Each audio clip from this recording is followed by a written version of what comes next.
Welcome to Deal to Heal with E. James podcast. On this podcast, my guest and I will discuss topics and ways to help us to heal in every area of our lives. I believe that everyone can live a life that is happy, healthy, and whole. So I'm on a mission to help people to deal, heal, and fulfill. Deal with your problem, heal from the pain, and fulfill your purpose. Thanks for tuning in. Let's get to it. Hey guys, real quick, before we jump into the episode, I need you to do the 3 S's for me. What is that? First of all, I need you to subscribe to the channel so that you don't miss an episode of our podcast. Number 2, I need you to share it with your family and friends. Don't keep it to yourself. Share it with someone else. Lastly, I need you to say something. Leave us a comment. Let us know how we're doing. Let us know what you want to see from us, what you like, what you don't like. We are open to your suggestions. We want to know everything that you want to let us know about the podcast. All right. Now, get back to the episode. All right. Welcome to the Deal to Heal with E. James podcast. I am your host, Earnest James, and I believe that everyone can and should live a life that is healed, whole, and healthy. Therefore, I'm on a mission to help people to deal, heal, and fulfill, to deal with your problems, to heal from the pain, and to fulfill your purpose. Thank you guys once again for tuning in to the Deal to Heal with E. James podcast. If you haven't already, make sure that you guys check us out on our new YouTube channel, the Deal to Heal Podcasting Network. Also, make sure that you guys subscribe to our podcast on all of your podcast listening platforms. Again, on our new YouTube channel, the Deal to Heal Podcasting Network, where you can find not only the Deal to Heal with E. James podcast, but you also can find the Girl Dad Discussions podcast, which is a podcast that I created in order to combat the narrative of the absent father and the fatherless daughter. So you guys can find the Girl Dad Discussions podcast and the Deal to Heal with E. James podcast that you are listening or watching right now on our YouTube channel, which is the Deal to Heal Podcasting Network. Make sure you guys are checking us out there.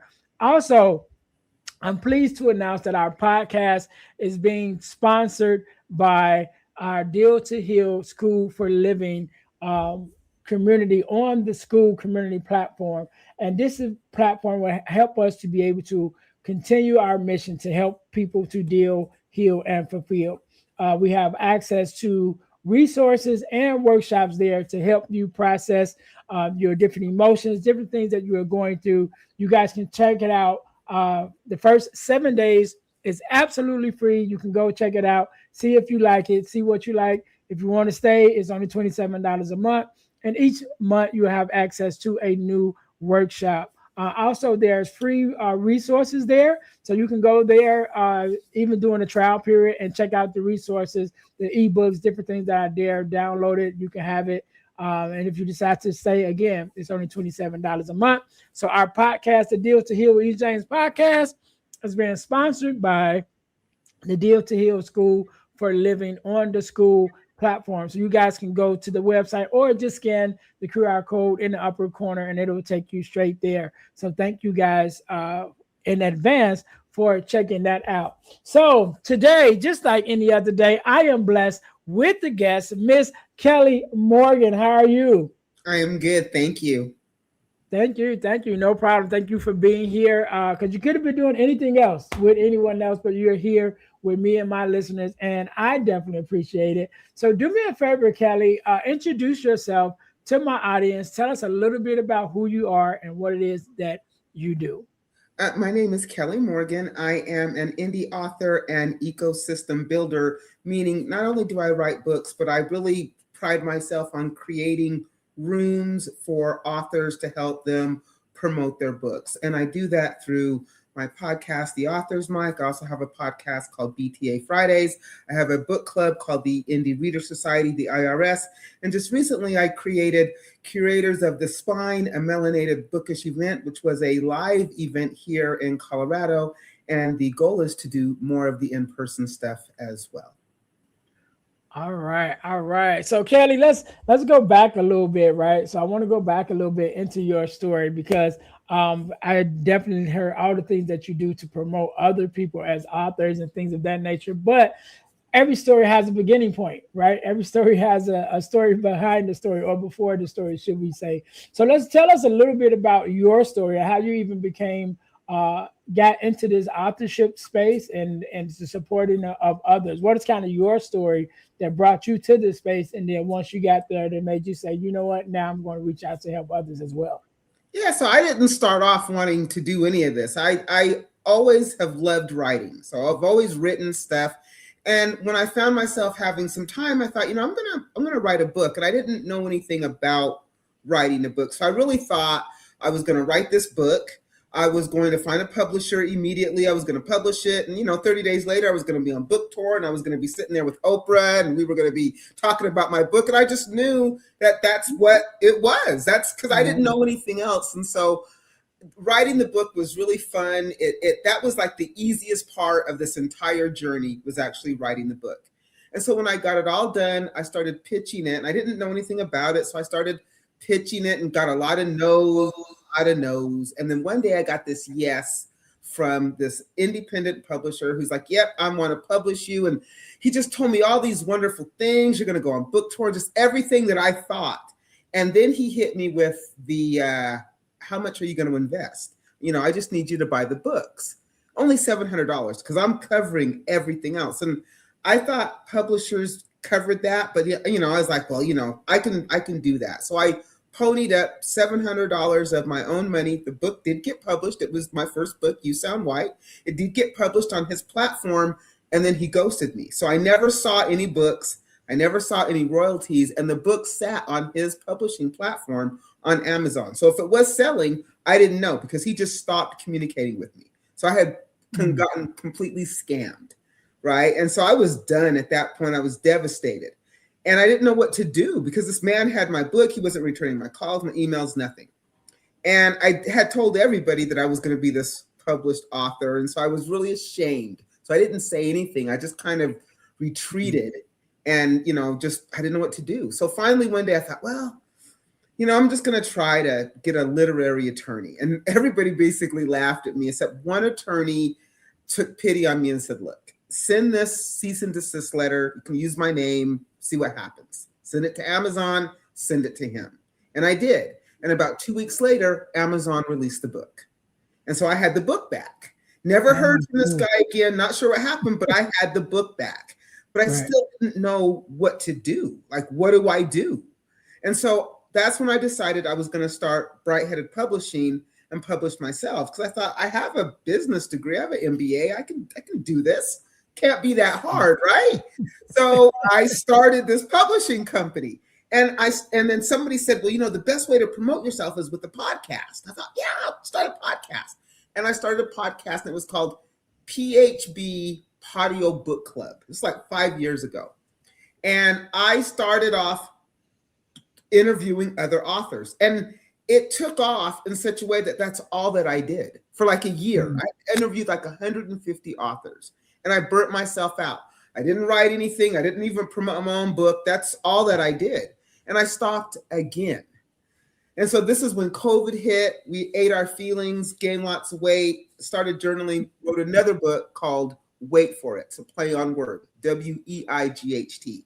And it's just about a story about this woman who goes through this weight loss journey, this journey that I actually went on, but I made it into fiction. And so then I thought, you know what? I'm gonna try this again.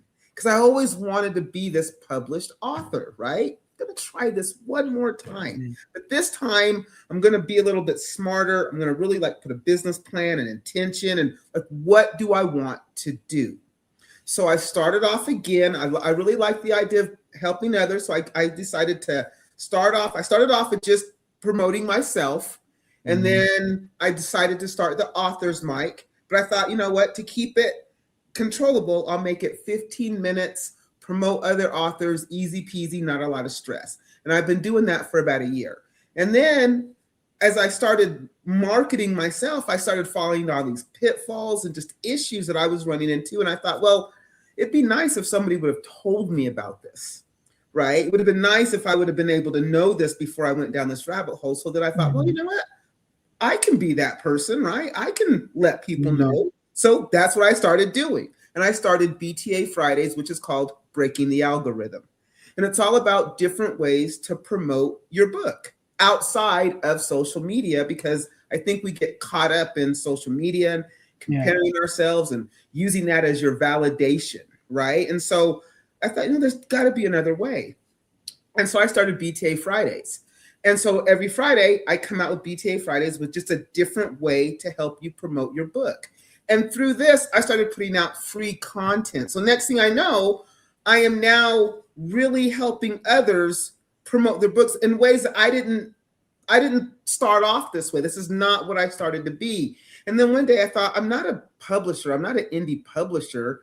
I'm an ecosystem builder, because I wanted book clubs to read my book. And I thought, well, you know what? Start a book club. So I did. Bright-Headed Publishing has a book club. It's called IRS.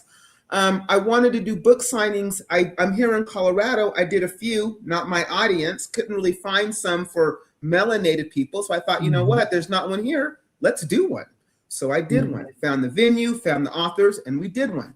Had spoken word artists, the whole 9 yards. And I find myself creating spaces that I want to see and then inviting others. And so now I'm thinking, well, I think I'm an ecosystem builder. That's what I'm doing. I'm literally building an ecosystem. I have paid services on my website. I have a service called Trust Bridge, where I'm a recruiter by trade. I've been a recruiter for 20 years. Recruiters introduce people to people. That's what we do. I introduce you to the employer, make a match. It's a match made in heaven.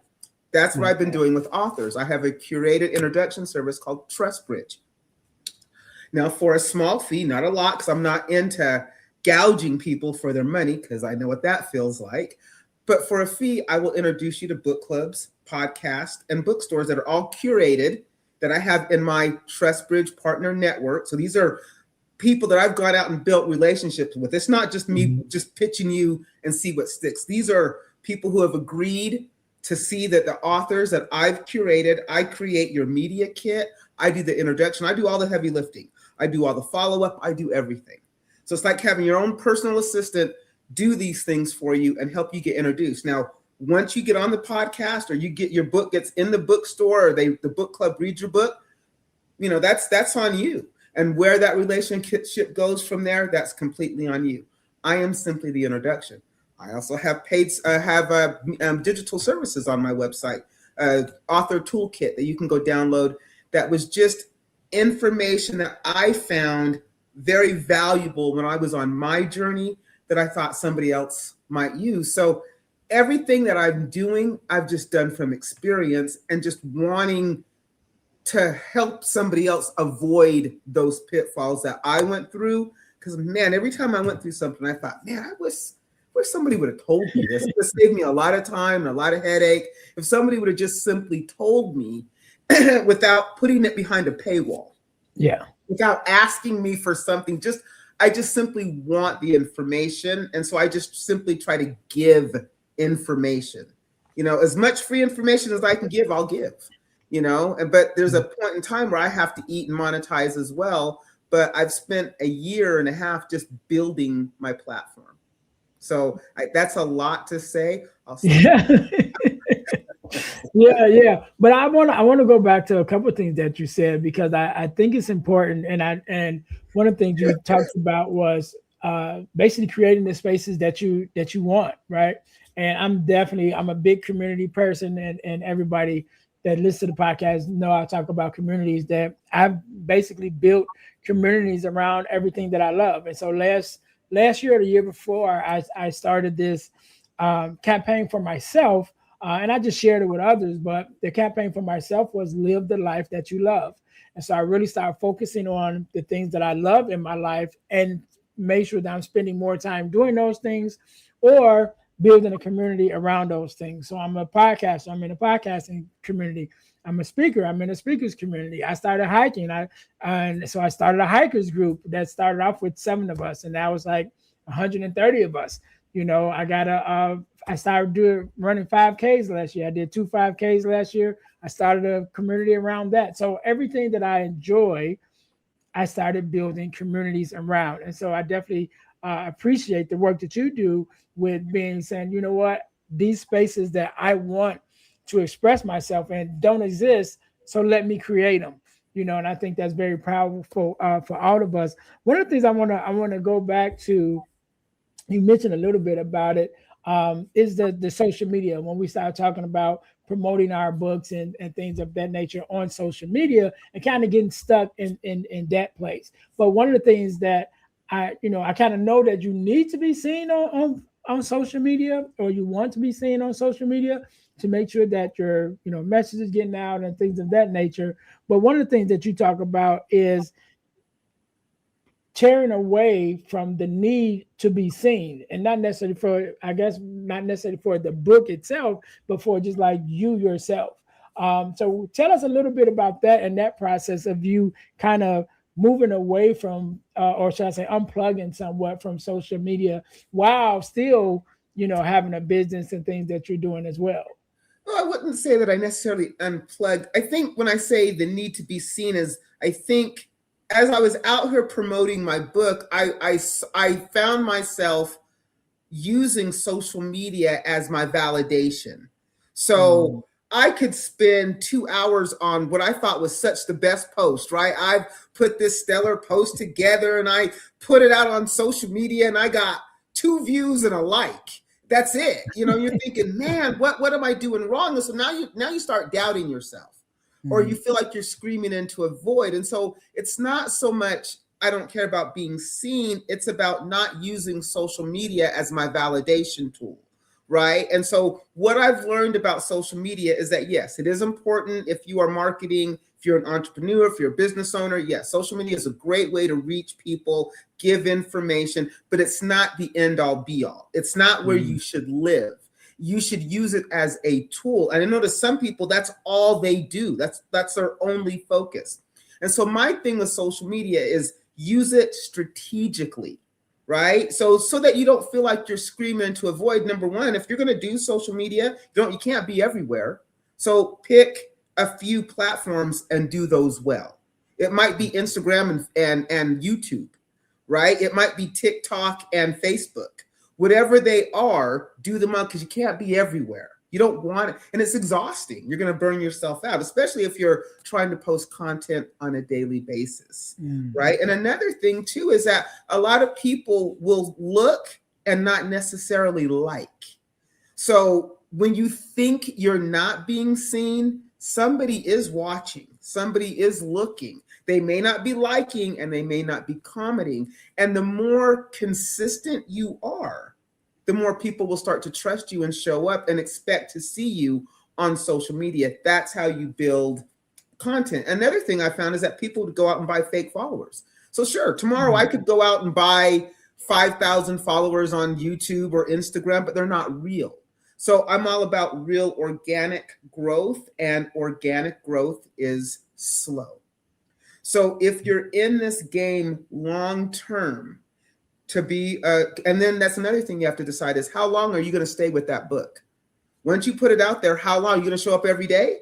Because it's going to be quiet some days, right? Are you going to show up consistently talking about your book or whatever? Because consistency is key in social media. So for me, it took me a long time to come to this, but for me, social media is a tool in my toolkit, right, that I use to leverage to help me reach people that I may not reach and to bring me to audiences. But I also have to know who my audience is on social media. It's not everybody, right? So knowing who my book is for and then targeting social media for those audiences makes it less stressful that I have to be everywhere. I don't need to go viral. I don't need 1,000 people. I just need maybe five loyal people who will help me talk about my book, and it will grow from there. Yeah. And I think that's the key, right? To finding those true supporters who support you. And, you could run your whole business off a handful of people, of true supporters, than marketing to the whole world, and so definitely with that social media thing, it's like, okay, why? I think we have to really kind of focus sort of like, why are we here? Why are we in this space? And if you're in it for, likes and all of that stuff. That's cool, but that ain't necessarily going to equal dollars at the end of the Right. day.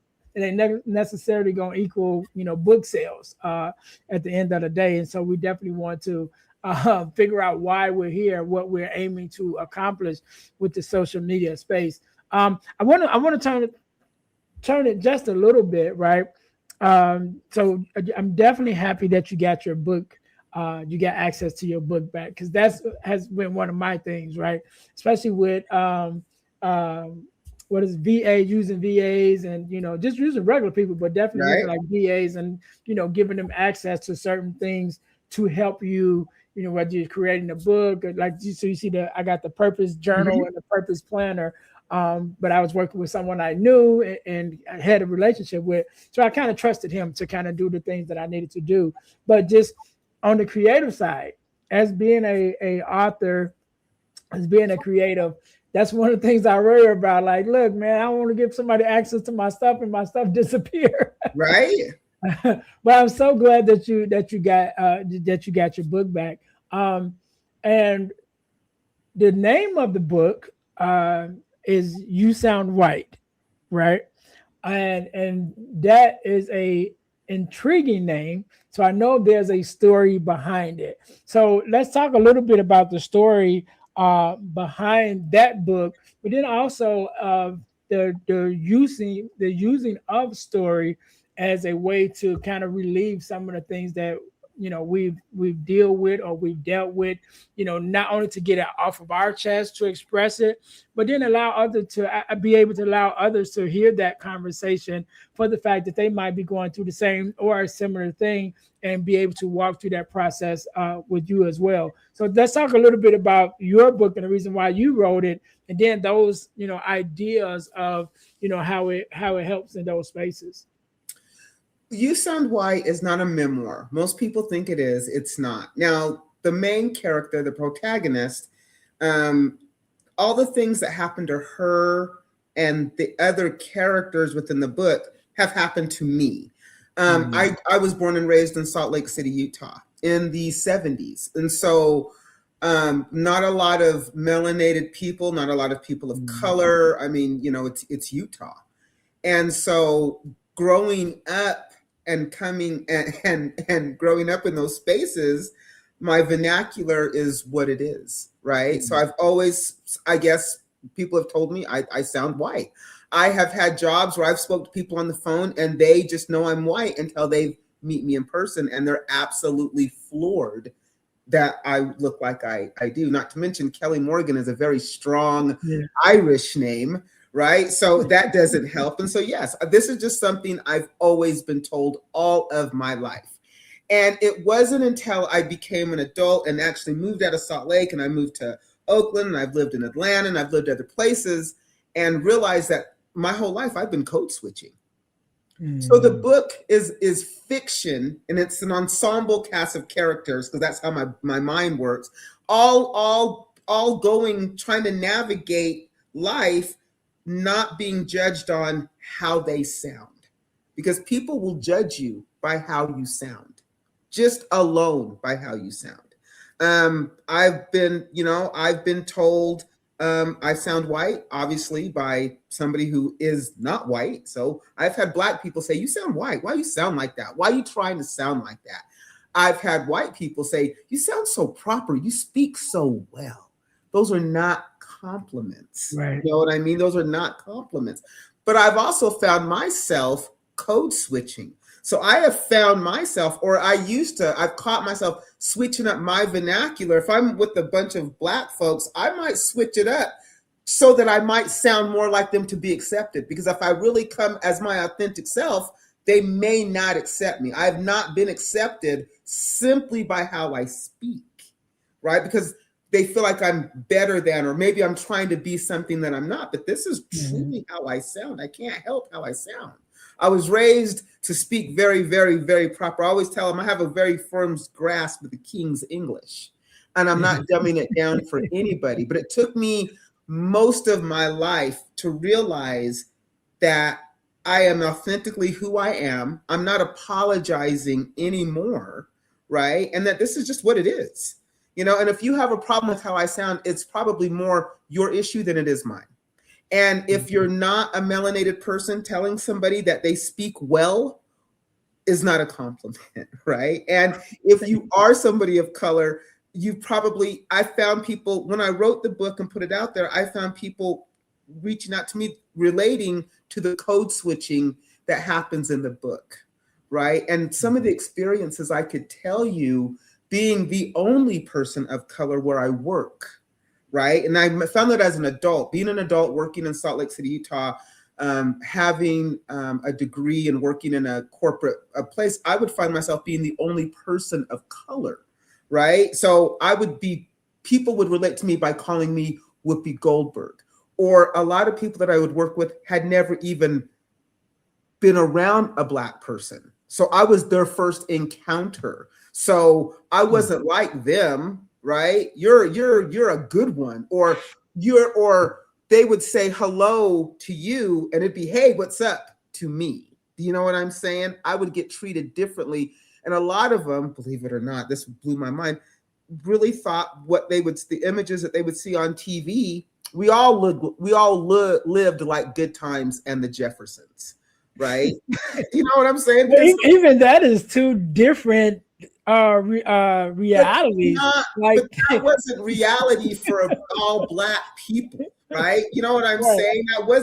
That wasn't necessarily my reality. I grew up in the suburbs in Salt Lake City, Utah. I didn't know anything about the inner city of Chicago. Do you know what I'm saying? I mean, so it wasn't reality for everybody, but that's what most people that I grew up with thought that Black people were. So if you listen to a different type of music, because you were Black, you were put in a stereotypical box, and that's where you stay. If you color outside those lines, you're no longer Black. Now you're something else.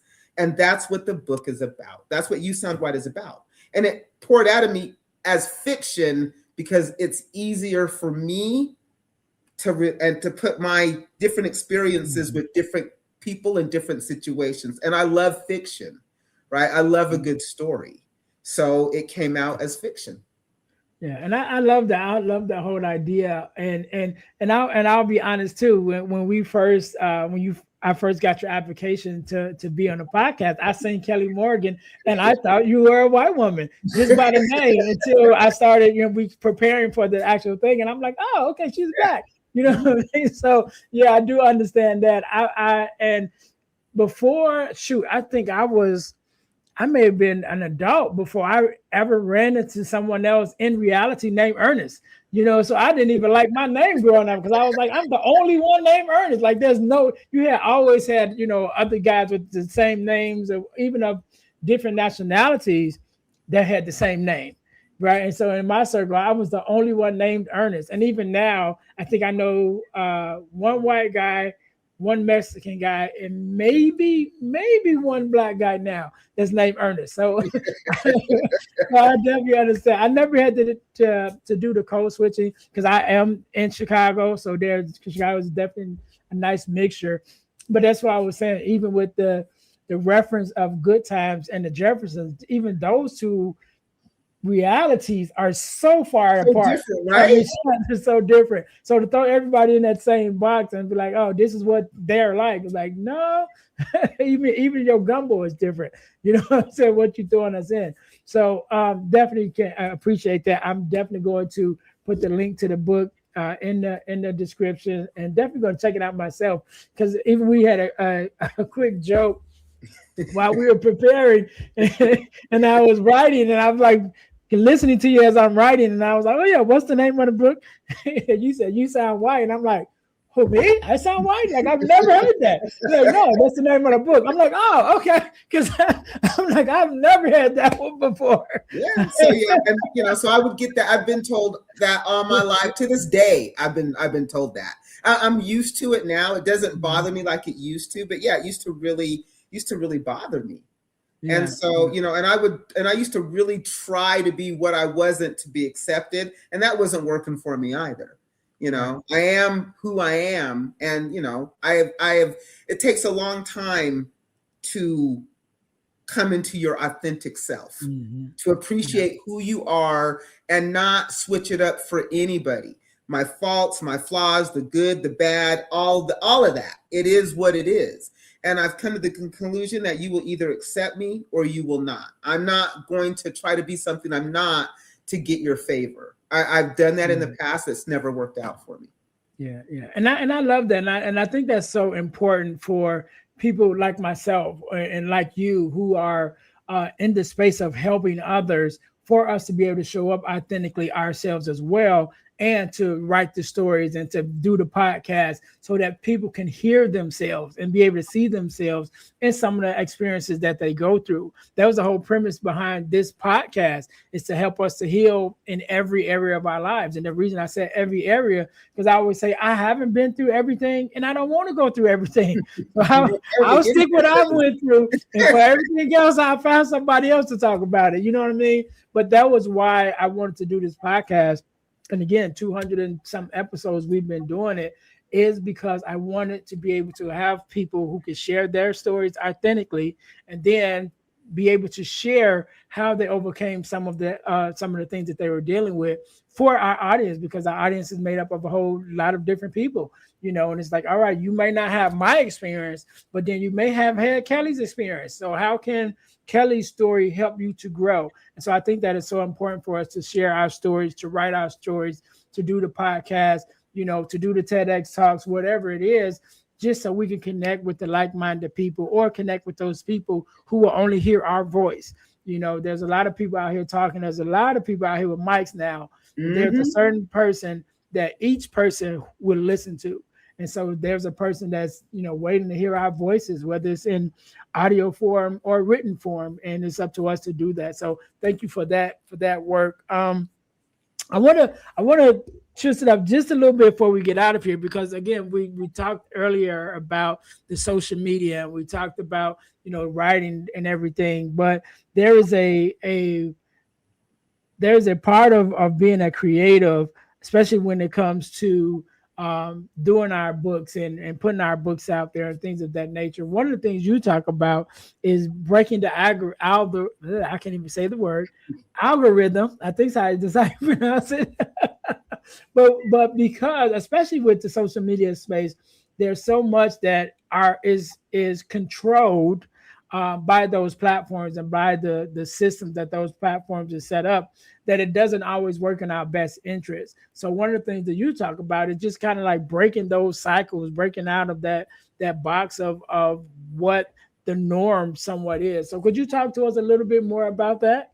Yeah, so breaking the algorithm, BTA, breaking the algorithm. I always say, let's break the algorithm and put something better in its place. And what I say that is, I mean that, yes, social media is great, and that's a great way to reach people, but that can be just one lever that we pull. A way that we break the algorithm is maybe we don't adhere to the trends that are out there. So maybe by breaking the algorithm, we build our own community, right? Mm-hmm. And by building our own community, we can share the work with one another, and it gets out there, because the algorithm wasn't made for me or for you. The algorithm doesn't reward us. The algorithm rewards scrolling, right? It doesn't reward content, and trying to keep up with the trends and going viral isn't a book sell. If you are using social media to sell your book, following a trend or going viral isn't necessarily going to be a book sell. But using social media to connect with that one person, and maybe it could be you're connecting with them, sharing content on a personal level. So another way that we break the algorithm, like I do, I'm a master gardener. I love to garden. And I confuse gardening and book writing together. So I'm not just talking about buy my book, buy my book, buy my book. I'm showing you, here's how you can, write your book and keep your sanity at the same time. Maybe being an author is just not all writing. Maybe it's self-care too. That's how we break the algorithm. So maybe we break the algorithm by leaving social media, and now we meet in person. Do you know what I mean? There's all different types of ways we can leverage social media. Maybe it's this podcast. This isn't necessarily in the algorithm. And this is another way that we can break the algorithm. So to me, breaking the algorithm is not walking away from social media. It's not being a slave to social media. It's using it as a tool. It's a lever that you pull because your time is currency. Your book is currency. It's time consuming. So use it strategically. Like I tell people, I'm on social media every single day, but I'm not on social media every single day. I have content out there. Sure, I do. Right. But I post it all. I batch it. I've learned how to not let social media control my life, right? Because it's so important that I have the social media, but I also have the in person. I'm a real person, right? And I want people to know I'm a real person. So the more that I can push my business content out there, it leaves me time to maybe focus on Kelly the person, and now we can relate. So maybe you would have never have found me if you didn't find me through my gardening, right? Because that's how we relate. That's a personal thing that I can share that's outside the algorithm of what I'm doing as an author. So taking your personal life, not everything, but maybe you love to hike. So as an author, maybe we're not tired of hearing about your book, but as an author, we want to get to know you, the author, Earnest James. So maybe when you go run, you take us with you on a run and show us what that's like, because that's a part of your self-care when you're out there being you. And people like to know that you're really, especially with the word of AI, knowing that you're a real person going through the same things that I'm going makes it more relatable, and that helps us break the algorithm. I love it. I love it. You're really encouraging me. I share with you. My goal is to have 2 books written and published by the end of this year. Hardcover books. I've written. Actually, I'll share them. I've written 3 ebooks right now that I'm proud of. One of them is called The Core 4, which is the core 4 values that every daughter should get from her father. As a girl dad myself, as having being raised in a 2-parent household and watching my dad raise my 5 sisters, I took a lot of that knowledge and my experience as a father to say, what are those core values that dads give to their daughters? And so I wrote the ebook, The Core 4, which is the core 4 values that every daughter should get from her father. Also, I've written an ebook called Forgiving Me, the 4-step guide to self-forgiveness. This book actually came in the midst of a workshop I'll talk about later that I do. And we were in that workshop. It was a forgiveness workshop where we talk about forgiveness and helping people learn how to forgive in different areas. And someone asked a question, and out of that question, this book was birthed, and is using the acronym of SELF in order to break it down and tell you how to forgive yourself first, even before you start forgiving others. And lastly, I have a ebook called From Males to Men, which is sort of like a male mentoring ebook for young men. So those are just some of the things that I've put the pen to the paper to do. But I've been working on this full project, and like I said, hopefully I want to have 2 of them done by the end of this year. I'm challenging myself and really pushing myself to get those done. I also have the journal and the planner, but those are journals and planners. They're not really stories. But that's my goal. That is my goal, to get these 2 books out this year. So I'm very inspired right now. So yeah, I think everybody has at least one book in them. Everybody has a story. Everybody has a story, regardless if you're going to write it down. But if you do choose to write it down, and you do choose to write it down and publish it, then how you get that book into the people that you think it would help, that's a whole another thing that a lot of us don't think about, because we're all focused on writing the book. So you don't know what you don't know. But I'm saying that once you actually get the book out there, then you run into the whole world of, how do I get it out there? How do I get it into the right people? Because ultimately, I think every author wants somebody to read those words and appreciate those words. Right. Yeah, definitely. Man, I'm so inspired, Kelly. I want you to do me a favor. I want you to leave us with a word of advice, inspiration, however you feel, right? And I also want you to leave us with your social media handles and your information where we can find you, find the work that you do, find your books so we can be able to check them out. I'll give you a couple seconds to think about that.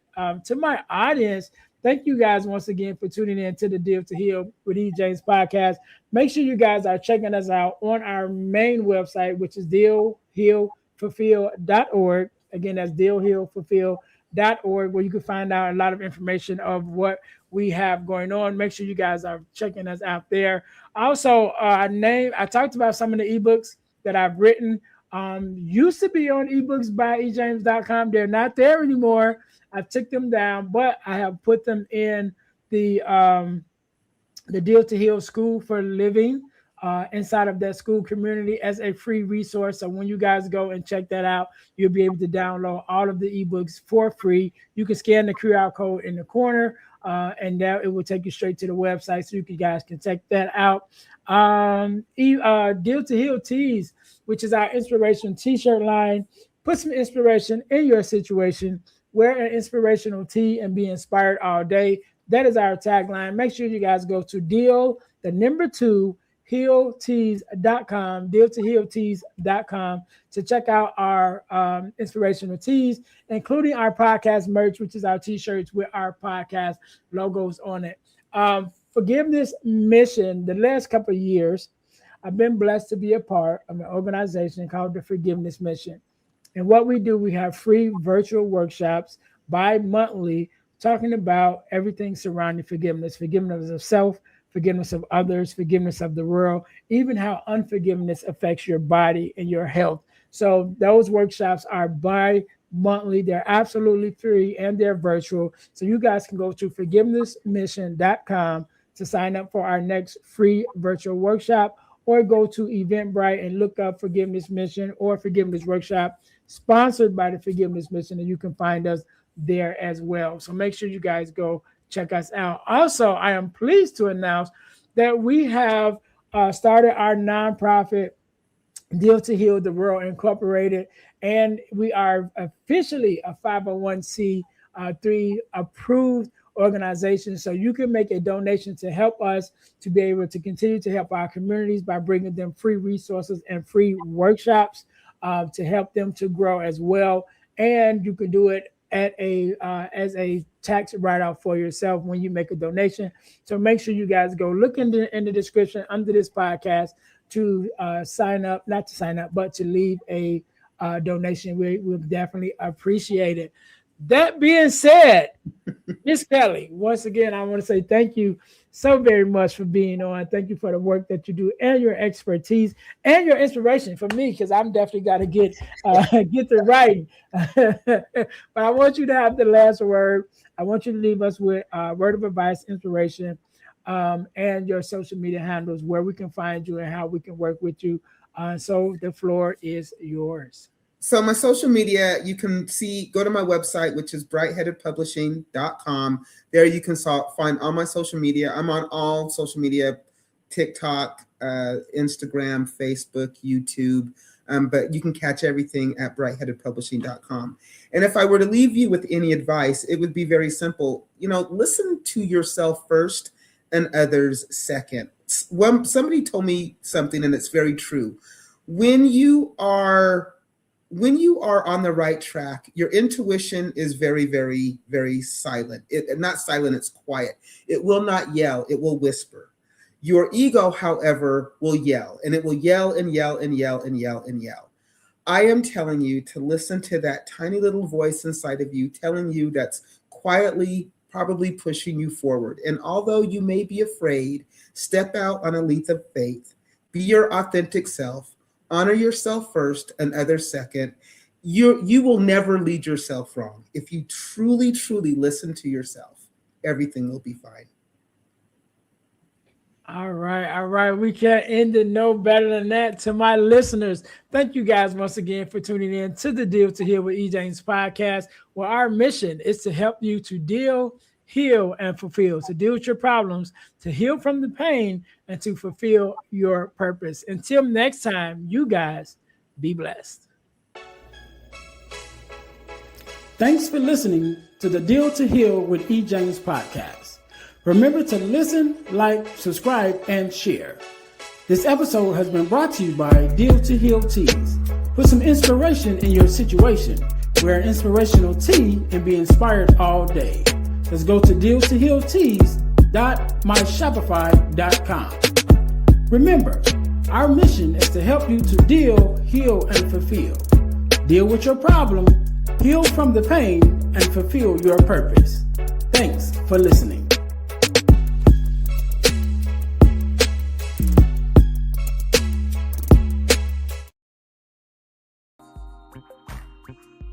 Hey guys, if you're enjoying this podcast, then I know you'll enjoy the Girl Dad Discussion podcast. I'm your host, Earnest James, and I believe the relationship between a daughter and her father is one of the most important relationships a young lady can have.